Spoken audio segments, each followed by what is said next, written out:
Yo people, what is going on? That Blue Bath here, and welcome back to another video. So I haven't uploaded in a couple of days, but do not worry, I have some reasons to why this is. So first of all, I've been learning tons about Cadwell and its track, because I went there the first time, as you probably saw a couple of days ago in the previous video. I did go to Cadwell for a track day, borrowed a car, had some fun, and it was awesome. But that was mainly for a bit of fun, you know, just to get out there, get on track and have a blast. But the second time I go, I want to be more prepared so I can put on a better performance for you guys, because, well, I hope you enjoyed that video anyway, but the next time I go, I want to have a mad blast and rag around that track whilst doing it properly. So I've been learning the layout, what to do, when to do it and how to do it, and so next time I go I'll be way more prepared to put on a wicked performance for you guys and to just, you know, feel a bit more professional and have a proper blast. But so yeah, second of all, college has been going mad recently, you know, got exams on and all that stuff, got a couple coming up, so I've been revising for that. And hey, the dream is to get into a bath and work for the Scorpion itself, and to do that, got to get the best results possible. So yeah, and lastly, well, I've been installing a pretty sick mod into this car. Now, I'll be showing you that in a second, but I've been, you know, wanting to do this mod for a little while now. Seen it, bought it, put it in the car, and I've, well, been loving it for the past few days. So, yeah, I thought today was the best time to finally get out this video for this very sick mod. So I'll be talking through how I did it and where I got it from. And so, without wasting any more time, let's get straight into it. Now, you probably can't see the mod at the moment, and that's because, well, looks pretty modified in here already. But that's because, you know, it's not in the back, it's not in the front, it's actually in the middle of the car. And so, without any further ado, and there we have it, guys. There is the new modification for the Abarth. And it's a Bride gear gaiter. I mean, I've seen these things in cars for years and always wanted to know what it would be like to have one. I mean, everyone's always hyped them up and said they're fantastic, and yeah, I can now definitely say they were right, because I mean, look at this thing. It is super sick, really complements the car, and I mean, hey, blue on blue, it just makes sense. And you can get these in a very large variety of colours. So hey, if you got a yellow Abarth, a red one, or even a Capello grey one, you can get a colour that matches your car, which is fantastic. I love that they allow you to do that. So then you have a personalised one that matches the colour of your Abarth or Golf or BMW, whatever car you have. So that's really nice. A very large selection that you can choose from. Even camo is an option, which is super sick, really mean and sick looking.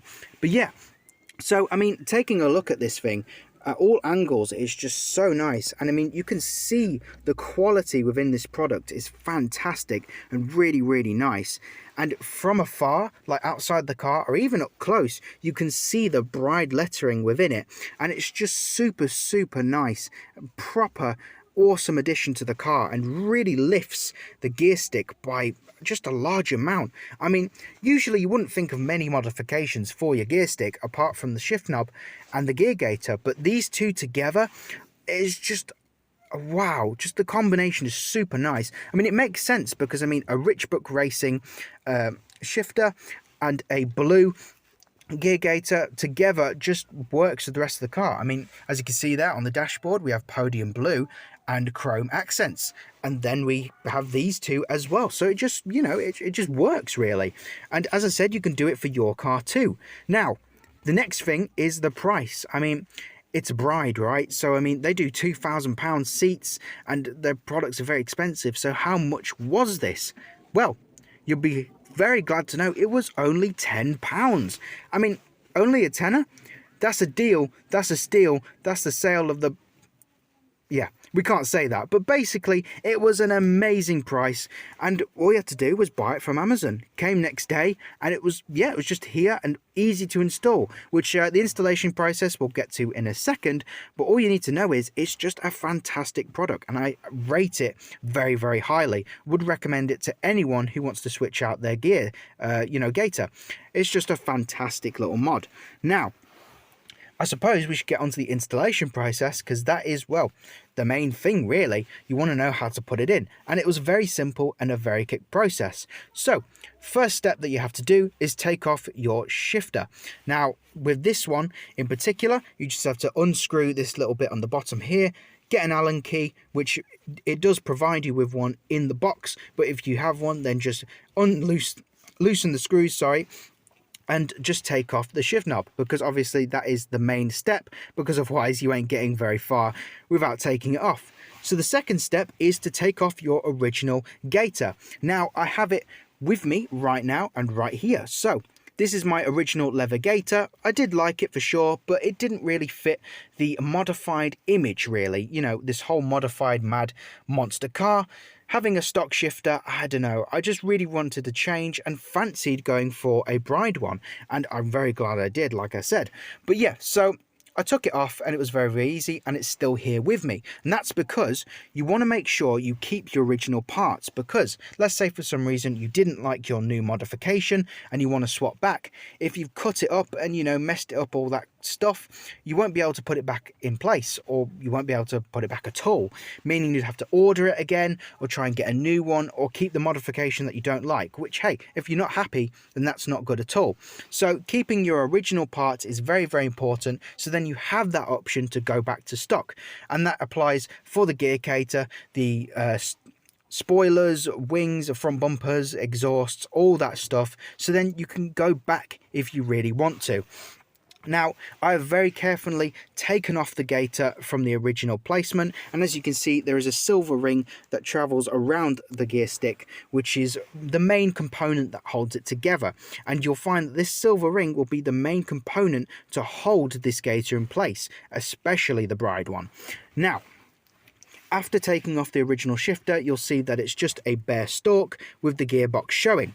And all you want to do is then take off the gaiter as so, put it aside, and take off the silver ring. Now I do believe the silver ring may come off with the gaiter, or it may just stay in place, but no, actually no, ignore that. It will come off, because obviously you've taken off the gaiter itself, so it will all come off as one piece. All you want to do then is flip it upside down and take the silver ring from the gaiter, and all you've got to do is just put some small little cuts inside of the gaiter to then loosen and detach the silver ring, because it will be quite sturdy on there.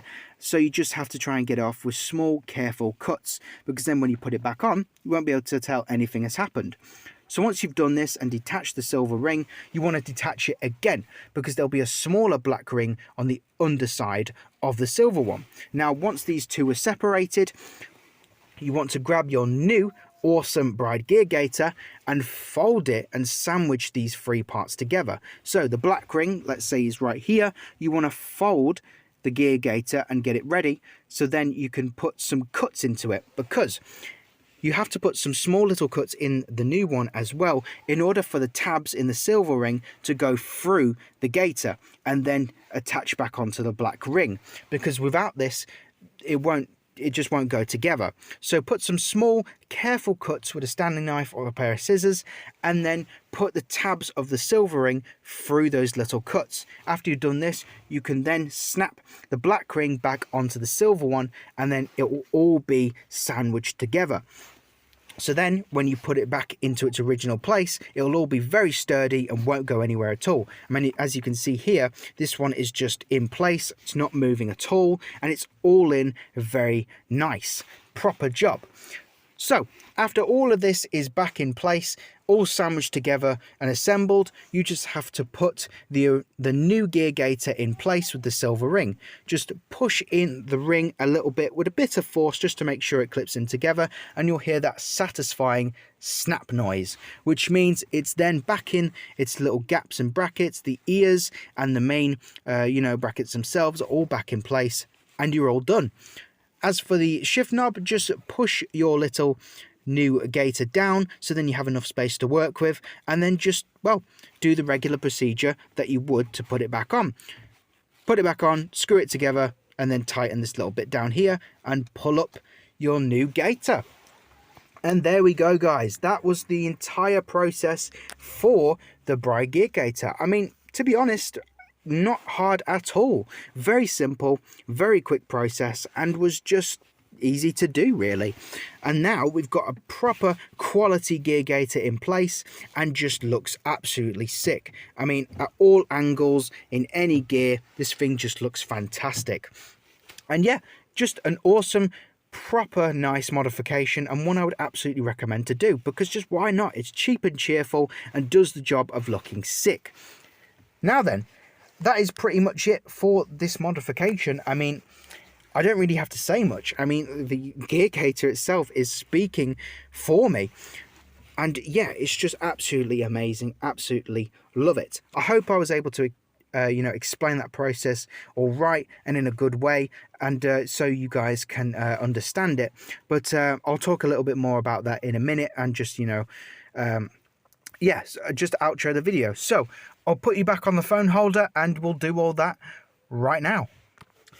Alright, and we're back. So that is pretty much it for today's video, guys. I really hope you enjoyed it, because hey, I enjoyed showing you the process and just, well, showing you it in general, because I think it's super sick. And well, I would definitely encourage you to get one yourself, because it's universal, goes on any car.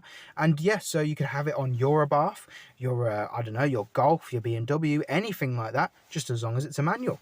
And so yeah, literally, as I said, from Amazon, just get £10 voucher or use your card, comes next day, and all you got to do is just a 5-minute process, really simple and easy, and there it is, it's all done. I mean, why wouldn't you? If it's that easy to do and cheap to get as well, it's just a no-brainer, really. It's just a fantastic little mod to really enhance the visuals of the interior and the car itself. And especially when you look through the window, it's really vibrant, it's there, it's in your face, but in a good way.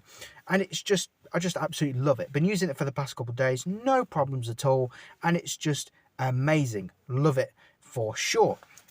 So if you guys do have any questions about the Bride Gear Gaiter, as in the actual Bride Gear Gaiter itself, or the process of installing it, please let me know in the comments. I mean, I hope I was able to, as I said, explain the process well enough for you to understand it. I hope it made sense, and well, I hope it was just easy for you as it was for me. I will probably put a written version in the comments of how to install it, just so then you can read it, maybe take a bit more time with it, and just so then maybe it makes a bit more sense. And so yeah, I really hope you enjoyed today's video, guys. I'll be probably doing a few more modifications in the future, probably maybe a very special one too for my 100 subscriber special, which we're not too far away from, guys. I mean, I want to thank you, all of you, for the support on this channel. I mean, we're kind of a brand new channel, but I mean, we're almost at 100 subscribers in not even 5 months. I mean, if we can get to 100 subscribers by the end of this month, then first of all, it will be amazing. I'll be thanking you so much, but we'll be celebrating with a special video of either a mad modification or just something crazy, you know, maybe another track day or something like that. But yeah, for now, hit that bell, like, comment, and subscribe, and yeah, I'll see you in the future. Have a good one.